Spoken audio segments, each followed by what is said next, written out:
(17 de fevereiro de 2024), sábado, depois das cinzas. Em nome do Pai, do Filho e do Espírito Santo. Amém. Meus queridos filhos e filhas, um bom dia a todos. A paz de Jesus esteja com vocês. Sábado, louvado seja Deus. Nós vamos meditar em comunhão com a igreja o texto de Isaías, capítulo 58, versículos do 9b ao 14. Assim fala o Senhor: se destruíres os teus instrumentos de opressão e deixares os hábitos autoritários e a linguagem maldosa, se acolheres de coração aberto o indigente, prestares todo socorro ao necessitado, nascerá nas trevas a tua luz, e tua vida obscura será como o meio-dia. O Senhor te conduzirá sempre e saciará tua sede na aridez da vida, e renovará o vigor do teu corpo. Serás como um jardim bem regado, como uma fonte de águas que jamais secarão. Teu povo reconstruirá as ruínas antigas. Tu levantarás os fundamentos das gerações passadas. Serás chamado reconstrutor de ruínas, restaurador de caminhos nas terras a povoar. Se não puseres o pé fora de casa no sábado, nem tratares de negócios em meu dia santo, se considerares o sábado teu dia favorito, o dia glorioso, consagrado ao Senhor, se o honrares, pondo de lado atividades e negócios e conversações, então te deleitarás no Senhor, e eu te farei transportar sobre as alturas da terra e desfrutar a herança de Jacó, teu pai. Falou a boca do Senhor. Palavra do Senhor. Graças a Deus. Meus queridos, nós acompanhamos hoje a continuação do texto de ontem, e nós podemos colocar na nossa vida cada elemento que o texto, sobre os quais o texto começa a discorrer, a falar. É Deus falando: se destruírem os teus instrumentos de opressão, se deixarem os hábitos autoritários, se deixarem a linguagem maldosa, se acolheres de coração aberto o indigente e prestares socorro ao necessitado, Deus diz que fará nascer nas trevas a nossa luz. As coisas prosperarão, a bênção nos envolverá. No fundo é o resumo de hoje. São essas 5 coisinhas que nós devemos fazer na quaresma, para conseguir prestar atenção. 5 coisinhas, né? E analisando cada uma delas, nós assim concluímos a nossa reflexão de hoje. Destruir os instrumentos de opressão. Meus queridos, o tempo da quaresma é um tempo de nós olharmos o quanto nós oprimimos muitas pessoas. Eu não sei o que você faz da sua vida, né? No que você trabalha, quais ofícios você exerce no seu trabalho, em todas as dimensões da sua vida social, na igreja. Quantas vezes nós nos vemos pessoas como opressoras de outrem? E o tempo da quaresma, esse primeiro elemento, é um tempo para nós olharmos para nós e percebermos que a gente pode ser um pouquinho mais leve para os outros. Padre, mas o que é ser opressor do outro? Né?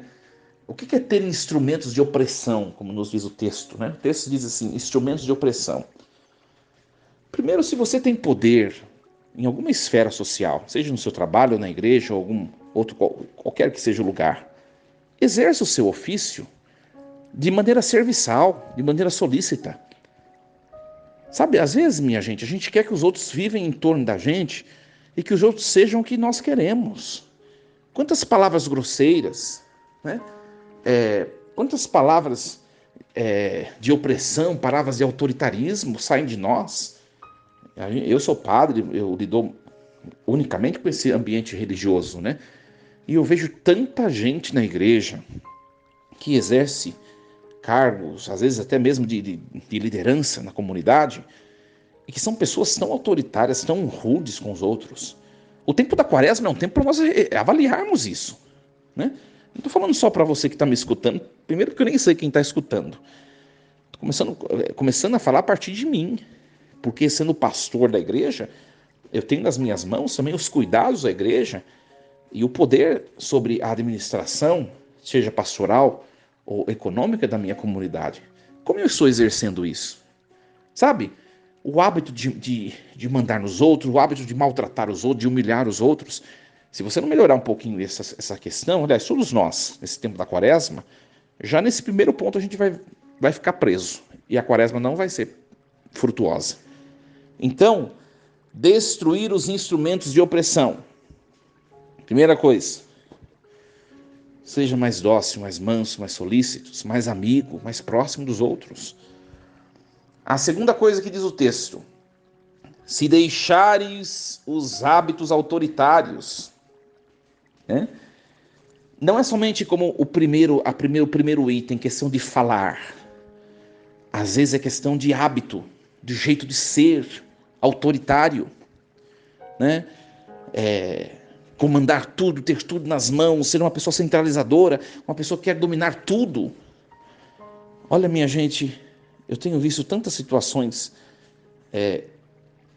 da ceifa que Deus exerce em nosso meio. Hoje nós estamos aqui, amanhã nós não estamos mais, né? Hoje nós estamos bem, amanhã nós estamos doentes. E tudo o que a gente empreende de maneira ríspida, autoritária, fica tudo por aqui. Vale a pena? Vale a pena? Hábitos autoritários, quais podem ser, padre? Né? O hábito de xingar os outros, o hábito de corrigir os outros de maneira pública, falta de caridade isso. Né? O hábito de querer colocar as coisas do seu jeito, não ter a capacidade de ser colegial, de ser comunitário, ou seja, de perguntar para os outros o que vocês acham. Eu vejo isso também aqui na minha comunidade, né? Claro que eu não vou falar quem é, mas eu observo tudo, minha gente, né? Pessoas que às vezes pedem sua opinião, mas é uma pessoa inflexível. Ela pede sua opinião e na hora de fazer ela faz a dela. Por que pediu então? E às vezes nós somos assim. É hábito autoritário. Você não é capaz de refletir o que o outro está sugerindo. Às vezes, minha gente, o que o outro sugere pode ser muito mais edificante e produtivo do que o que nós tínhamos pensado. Seja uma pessoa mais leve, mais reflexiva. Hábito autoritário, né? Palavras grosseiras. Existem dois modos sempre de falar com alguém. Eu tenho que falar a mesma coisa. Eu posso falar de maneira branda, mansa, serena, e eu posso falar de maneira autoritária, ríspida, mandona. Como eu estou fazendo? Esse é o segundo ponto. Como eu estou exercendo os meus ofícios? Tá? E não precisa ter muito cargo, ou ser chefe, ou estar na frente como liderança de alguma coisa para poder ser uma pessoa autoritária. Viu, minha gente? No mais pequeno que seja nosso a fazer, nossa obrigação, nosso ofício, nós podemos exercer com autoritarismo. Isso é um ponto que compromete a nossa quaresma. É o segundo ponto, né? Olha, só para terminar esse ponto, autoritarismo é bem diferente de autoridade, viu? A autoridade é você ser uma pessoa séria, você ser uma pessoa responsável, você ser uma pessoa centrada e que exige seriedade dos outros que estão trabalhando com você, exige respeito, exige cautela. Isso é ser uma pessoa de autoridade. Agora, tem gente que não tem autoridade, mas tem autoritarismo, né? Ou por falta de autoridade, a pessoa é autoritária, né? Então, discernamos isso daí. O terceiro ponto que fala o texto. Se deixares a língua maldosa. Olha, nossa língua é um grande veneno e um grande inimigo nesse tempo da quaresma. Deixar de lado a fofoca, tá? Saiba discernir. Eu sempre brinco com os meus amigos, né?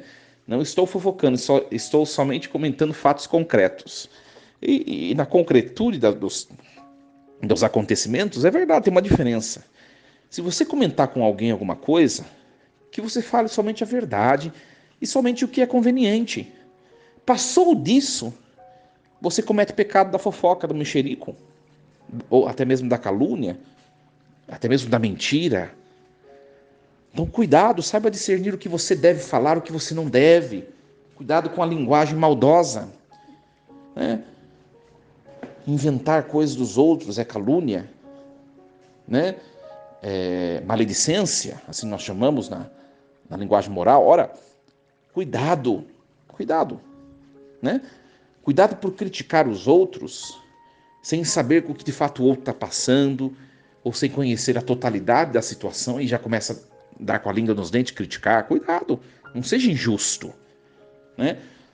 O que mais diz respeito a essa linguagem maldosa, né? Aí uma outra dimensão da questão da linguagem maldosa. A questão dos nossos afetos e das nossas concupiscências. Cuidado com as malícias no falar, né? Palavrões, linguagens que surgiram, né? Questões sexuais, maldosas, libidinosas. Olha, cuidado.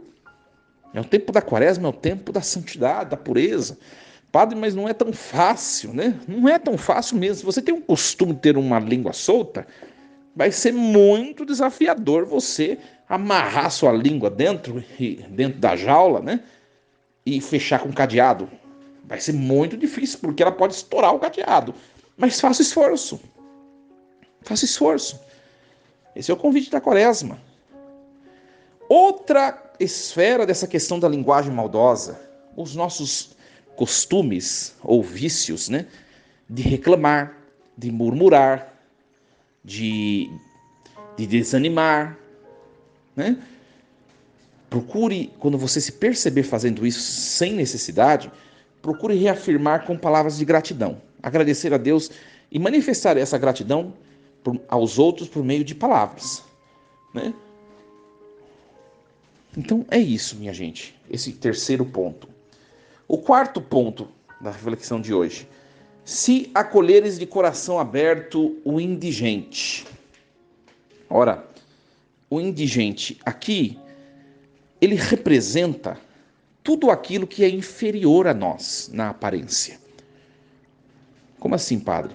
Você vê um indigente, por exemplo, né? Você vai passando num semáforo, você vê uma pessoa indigente, tá?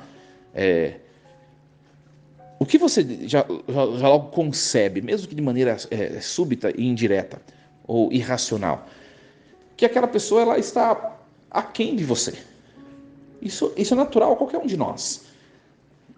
E o texto está dizendo: se acolheres de coração aberto o indigente, ou seja, não faça diferença entre as pessoas. Nós estamos vivendo essa campanha da fraternidade 2024, da CNBB, e tem um tema muito bonito: fraternidade e amizade social, né? O lema é um versículo bíblico: vós sois todos irmãos e irmãs, um versículo do Evangelho de Mateus, né?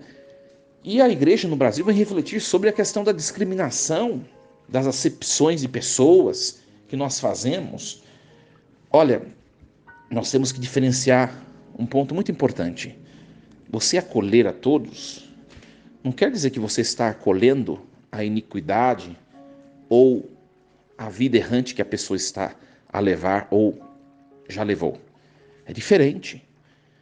Acontece que cada pessoa tem um processo de conversão diferente do nosso. A gente quer que todo mundo seja igual a gente, né?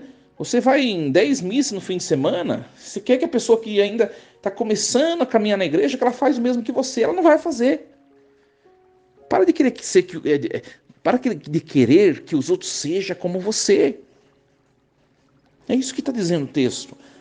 Deixarem, acolheres de coração aberto o indigente, aquilo que para você é uma escória, aquilo que para você está aquém de você, aquilo que para você não pode ser, não pode entrar num certo convívio com você, o texto dizendo que você precisa acolher, de coração aberto. E sabe, minha gente, às vezes, falando assim, para muita gente esse texto é muito, esse ponto, que é o quarto ponto, ele é muito superficial. Mas eu tenho certeza que para muita gente também, essa questão, ela é muito, muito, muito, muito desafiadora e importante. Sabe por quê? Na pessoa de um sacerdote, eu já tenho experiências de atender muita gente que tem grande dificuldade de viver esse ponto, essa proposta quaresmal. E não é muito longe, dentro da própria casa. Dentro da própria casa. Tem gente que não consegue de maneira alguma acolher um irmão que congrega mesmo espaço familiar, porque o irmão, ele tem certas opções na sua vida social, na sua vida profissional, enfim. Ora, cada um tem suas escolhas. Não nos cabe nos apartarmos das pessoas. O que nos cabe é acolhermos e, com o nosso testemunho de vida, anunciarmos a verdade e o projeto de Deus. É diferente. Como você quer que a pessoa se transforme se você não tem um mínimo de hospitalidade com ela? Como se você quer que a pessoa seja a igreja como você é, se você não a acolhe como ela é, ou como ela tem estado? Se você não acredita que ela possa ser transformada pelo Cristo que você segue na igreja? Às vezes nós fazemos algo que nós não acreditamos. Enquanto Jesus está falando o tempo todo, ide anunciar o evangelho a toda criatura, não uma ou outra, ou só quem estiver desse jeito, daquele jeito, toda. A palavra é bem determinante, minha gente. Bem determinante. E depois o quinto ponto, que é o último, né? E se prestares todo socorro ao necessitado.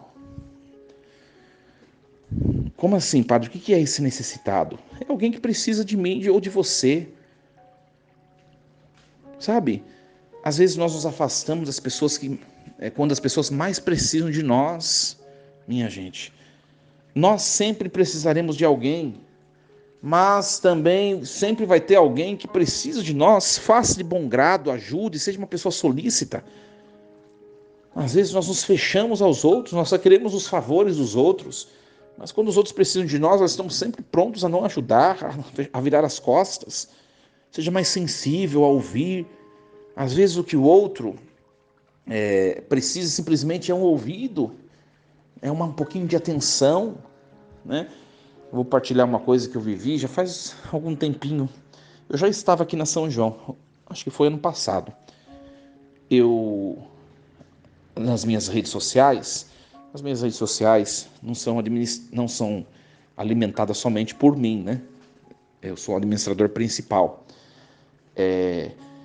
Mas eu tô no Instagram, eu outro dia eu olho todas as minhas mensagens, né? Eu acho que as pessoas precisam de atenção. Enquanto eu puder fazer isso, né? É que eu não sou um padre famoso, conhecido, que tem milhões de seguidores, né? Então dá para fazer isso ainda. Então eu gosto de ler as mensagens, eu gosto de responder, né? Quando possível.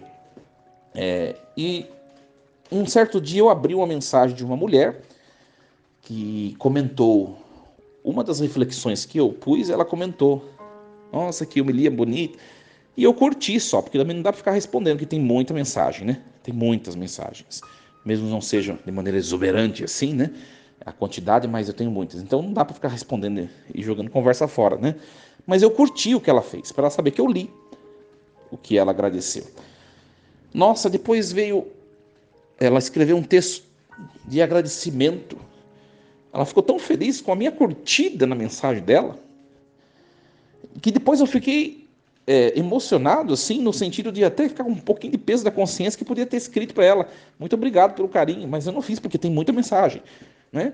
Fiquei até com um pouquinho de peso da consciência, mas ela manifestou tanta gratidão por eu ter curtido a mensagem dela, e ela me escreveu assim, ó, presta atenção: obrigado pelo senhor ter lido e ter curtido a minha mensagem. Porque eu já enviei mensagem para tantos padres, né? Desde os mais famosos até os menos conhecidos, né? Os mais desconhecidos, acho que ela escreveu assim. E nenhum deles ao menos curtiu a minha mensagem como o senhor curtiu. Olha, uma coisa tão simples, né? O que veio no coração para partilhar com vocês. Às vezes o que as pessoas precisam de nós não é dinheiro, não é roupa, não é comida, são bens. É o nosso abraço, nosso afeto, nossa palavra de admiração, nossa palavra de carinho, de atenção. Nesse tempo da quaresma, que nós possamos dar um pouco mais do nosso esforço para com isso. Nosso esforço para com as pessoas, socorrer as pessoas naquilo que elas precisam. Que Deus nos ajude com esse propósito. E nós vemos que o profeta fala essas 5 coisas, né? Só recapitulando, que nós refletimos sobre todas elas. Se destruíres os instrumentos de opressão, se deixares os hábitos autoritários, se deixarem a linguagem maldosa, se acolheres de coração aberto o indigente e se prestares socorro ao necessitado. Nascerá nas trevas a tua luz, e a tua vida obscura será como meio-dia. O Senhor vai te conduzir sempre, te saciará. O Senhor te tirará da aridez, o Senhor renovará o vigor do teu corpo. E aí o profeta vai dizendo como Deus vai agir na sua vida se você tentar e conseguir fazer essas 5 coisas. Por quê? Porque do mesmo jeito como nós nos sensibilizamos com o próximo, Deus também ele se sensibiliza e manifesta essa sensibilidade para conosco. É uma questão de experiência. Vivamos esses 5 pontos nesse tempo da quaresma. Que seja um tempo de frutuosa conversão para todos nós. Força e coragem, um bom fim de semana. Deus os abençoe e os proteja sempre. Em nome do Pai, do Filho e do Espírito Santo. Amém.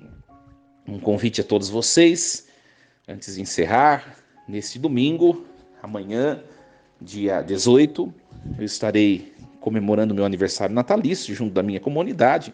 Então a missa transmitida vai ser às 19 horas, nesse domingo, amanhã, dia 18, tá? Se você quiser vir celebrar conosco, depois da missa terá uma festinha, uma confraternização, só trazer um prato de salgado. Obrigado por tanto carinho e por tantas mensagens que vocês manifestaram. Eu confesso que eu respondi muitas, mas muitas ficaram sem respostas, porque foram muitas mensagens. Obrigado pelo carinho de vocês sempre, né? No último dia 15 eu comemorei meu aniversário natalício, né?